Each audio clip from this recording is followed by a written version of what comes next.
It is the evening on day 5 of this little vlog challenge. We're about an hour outside of Nashville, camping at a state park to take care of some chores before the next leg of our trip.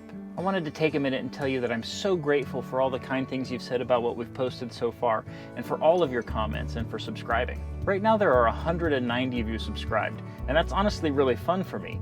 I'm a very introverted person, so I tend to thrive on alone time, but sometimes that means I go too long without reaching out to people. Without sharing the things that I think make life worth living, and it's really the sharing for me that drives the doing. I really enjoy taking photos and videos, but the real reward comes from knowing that someone enjoys watching them, enjoys seeing and learning about the things that we're seeing and learning about. So this whole challenge is to get me reaching out more, to get me sharing more. They call it Vlogmas on YouTube, and it's usually someone pretending to get out of bed or doing their makeup or going Christmas shopping. But since the timing was right, it seemed like a good way to experiment with different ways of capturing our adventures and to learn the habits we need to get videos out more regularly.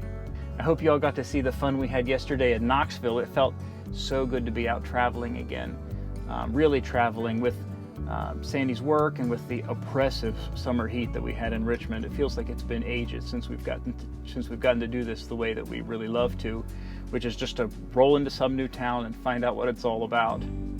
Before Sandy was a nurse, or before we had our own house, we'd take off and drive 2 hours away somewhere and just explore, sometimes at 2 in the morning. Even when we did have a house, we'd get blankets and snacks and go watch a movie on our iPad in the back of the car in a parking lot somewhere. I guess you call that loitering, but it means we were always suited for this van life thing. Anyway, not only did we roam around all day yesterday, but then I was up editing till the wee hours of the morning. And when it did come time to wake up, the precisely correct amount of rain was falling on the metal roof of the van, providing this perfect snoozing ambiance, kind of like it is right now. So we didn't get up moving until around 10 or 11.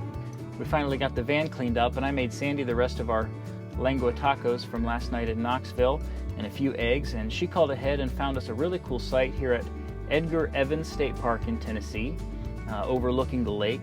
It's already dark, but I promise I'll get a shot of it for you tomorrow. We drove about 2 hours to get here through fog and rain, but I'm not upset that it was rainy. It was beautiful the way it was.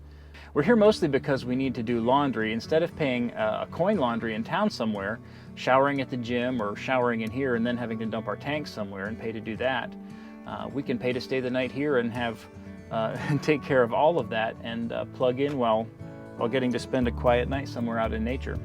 Hey, Benny, you want to talk to the people?